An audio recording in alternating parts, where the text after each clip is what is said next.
Study IQ IAS, अब तैयारी हुई अफोर्डेबल।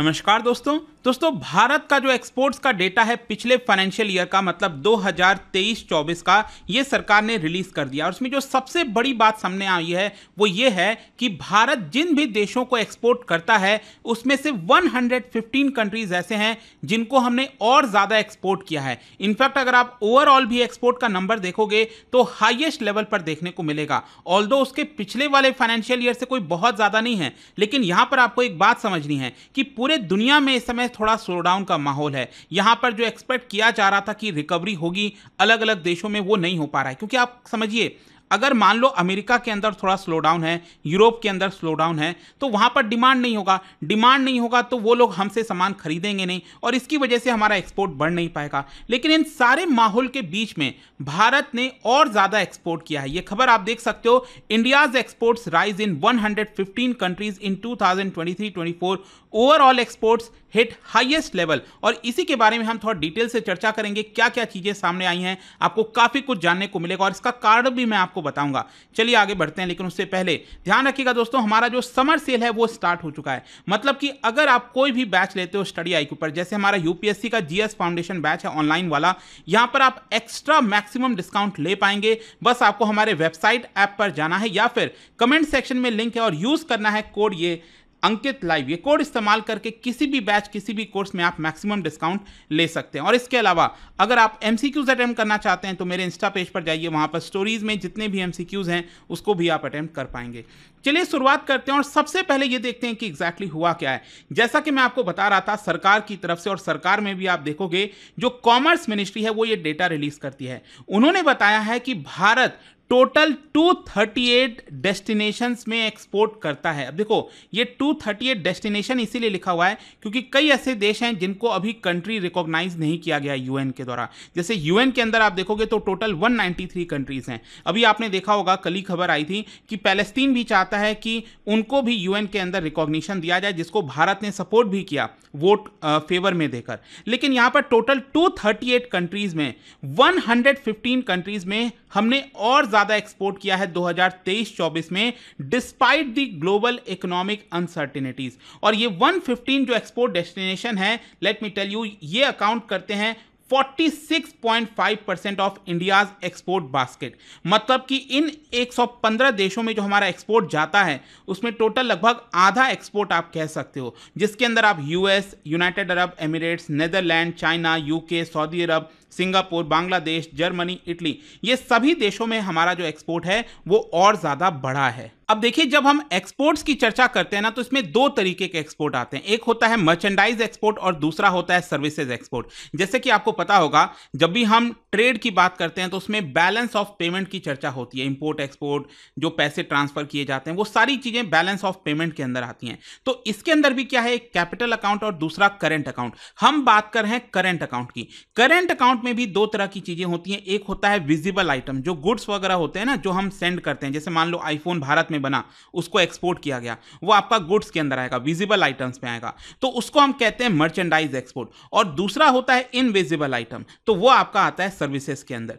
तो हमारे देश का अगर आप मर्चेंडाइज एक्सपोर्ट देखोगे तो एक्चुअल में इसमें थोड़ा सा गिरावट हुआ है, लगभग 3% का गिरावट हुआ है। यहां पर हमने पिछले साल $437 बिलियन के जो गुड्स हैं, जो विजिबल वाले गुड्स होते हैं, वो हमने एक्सपोर्ट किया है। लेकिन हाँ, यहां पर जो हमारा सर्विसेज एक्सपोर्ट है, जैसे सर्विसेज मतलब इन्फोसिस वगैरह आपने देखा होगा ना, इन्फोसिस, TCS, ये सॉफ्टवेयर वगैरह बनाकर भेजते हैं, तो वो जो सर्विसेज वाली चीजें होती हैं, वो जो हमने एक्सपोर्ट किया है उसमें और ज्यादा बढ़ोतरी हुई है। आप देख सकते हो, $341 बिलियन का हमने सर्विसेज एक्सपोर्ट किया है। मतलब कि यहां पर हमने टेक ओवर कर लिया है। मतलब हमारा जो मर्चेंडाइज एक्सपोर्ट है $437 बिलियन, उससे ज्यादा हमारा सर्विसेज एक्सपोर्ट आपको देखने को मिलेगा। लगभग, अच्छा सॉरी यहाँ मैं एक्चुअली 441 इसको कंफ्यूज कर गया। हाँ, अभी भी हमारा जो मर्चेंडाइज एक्सपोर्ट है वो ज्यादा ही है, $437 बिलियन, और हमारा जो सर्विसेज है वो $341 बिलियन है। लेकिन मैं आपको बेसिकली बताना ये चाह रहा था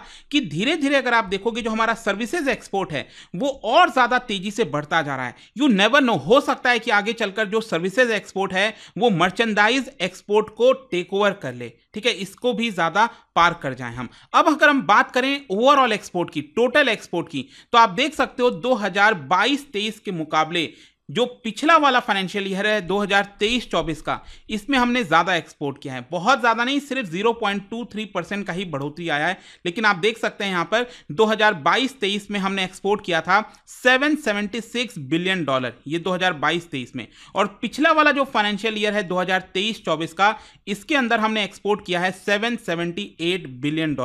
आई होप आपको ये समझ में आ गया होगा। इसका कारण यही है क्योंकि यहां पर सर्विसेज एक्सपोर्ट में अच्छा उछाल आया है। अगर इसमें भी डाउन होता तो ओवरऑल हमारा एक्सपोर्ट जो है वो नीचे जा सकता था। अब क्वेश्चन ये है कि भारत जो भी एक्सपोर्ट करता है, स्पेशली मर्चेंडाइज एक्सपोर्ट, क्योंकि आपको एक बात समझनी है कि हमारा सर्विसेज में परफॉर्मेंस तो काफी लंबे समय से बेहतर होता जा रहा है। प्रॉब्लम कहां है? प्रॉब्लम है जो मर्चेंडाइज एक्सपोर्ट की हम बात करते हैं। ऑल्दो रिसेंट टाइम्स में आप देखा होगा मेक इन इंडिया की चर्चा हो रही है कि भारत में सामान बनाएंगे उसको बाहर बेचेंगे।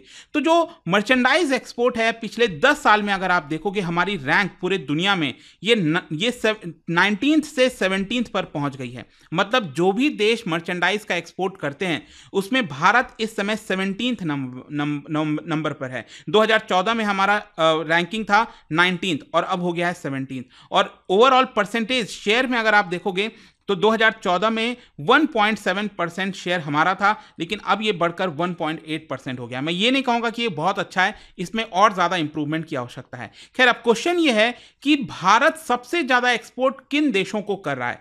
देखो यहाँ पर आप देख पाओगे भारत सबसे ज़्यादा जो टॉप 10 डेस्टिनेशन वाले एक्सपोर्ट हैं उसमें 13% का इंक्रीज हुआ है। और सबसे ज्यादा एक्सपोर्ट हम करते हैं यूएई को, that is United Arab Emirates. लगभग हम जो भी गुड्स बेचते हैं यूनाइटेड अरब एमिरेट्स को, उसमें 12% की वृद्धि हुई है, ग्रोथ हुई है। और इसका मेन कारण आपको याद होगा, भारत और यूएई के बीच में कुछ एग्रीमेंट हुआ था पिछले साल और इसमें हमने तय किया था कि भारत जो है वो दिरहम और रुपी में ट्रेड करेगा। तो वो भी एक बड़ा कारण है जिसकी वजह से ये ग्रोथ हो रही है। और यहां पर आप देख सकते हो $35 बिलियन के जो गुड्स हैं वो हम यूनाइटेड अरब एमिरेट्स को भेजते हैं। फिर उसके बाद यहां पर सिंगापुर आता है, इसमें भी 20% की वृद्धि हुई है। यूनाइटेड किंगडम में भी 13% की वृद्धि और चाइना में भी 8.7% की वृद्धि हुई है। फिर इसके अलावा अगर हम एक्सपोनेंशियल ग्रोथ की बात करें, मतलब वो डेस्टिनेशन कंट्रीज जहां पर पहले उतना एक्सपोर्ट नहीं होता था लेकिन अच्छा खासा आपको ग्रोथ देखने को मिलेगा, स्पेशली रशिया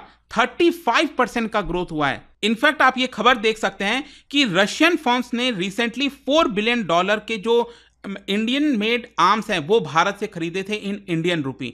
तो यहां पर भारत और रशिया के बीच में भी इंडियन रुपी और वहां की जो करेंसी है उसके बीच में एक तरह से ट्रेड आपको देखने को मिल रहा है। फिर इसके साथ साथ रोमानिया में जो हम एक्सपोर्ट कर रहे हैं उसमें 138% का इंक्रीज हुआ है। अल्बेनिया के साथ जो हम एक्सपोर्ट कर रहे हैं 238% का इंक्रीज हुआ है। तो यहां पर यह दिखाता है और ऑफिशियल्स का यह कहना है कि अगर हम इन देशों में और फोकस करें तो आगे चलकर हमारा एक्सपोर्ट जो है वो और ज़्यादा अच्छे से इंक्रीज हो सकता है। फिर इसके अलावा और भी कई देश हैं जैसे कॉमनवेल्थ ऑफ इंडिपेंडेंट स्टेट्स हो गए, ओशियानिया हो गया, मतलब कि जो ऑस्ट्रेलिया और जो पैसिफिक ओशन में छोटे छोटे आइलैंड कंट्रीज हैं, यूरोप में भी हमारा थोड़ा बहुत एक्सपोर्ट बढ़ा है। लेकिन इसके साथ साथ क्वेश्चन आपके मन में यह भी आना चाहिए कि भारत ये जो एक्सपोर्ट कर रहा है उसमें हम कौन से आइटम्स को ज्यादा एक्सपोर्ट कर रहे हैं। बताया ये जा रहा है कि 2023-24 में जो भी हमने गुड्स को एक्सपोर्ट किया था उसमें से 17 आइटम्स में वृद्धि देखी गई है। और ये जो 17 आइटम्स है, लेट मी टेल यू, 48% भारत का एक्सपोर्ट बास्केट कवर करते हैं।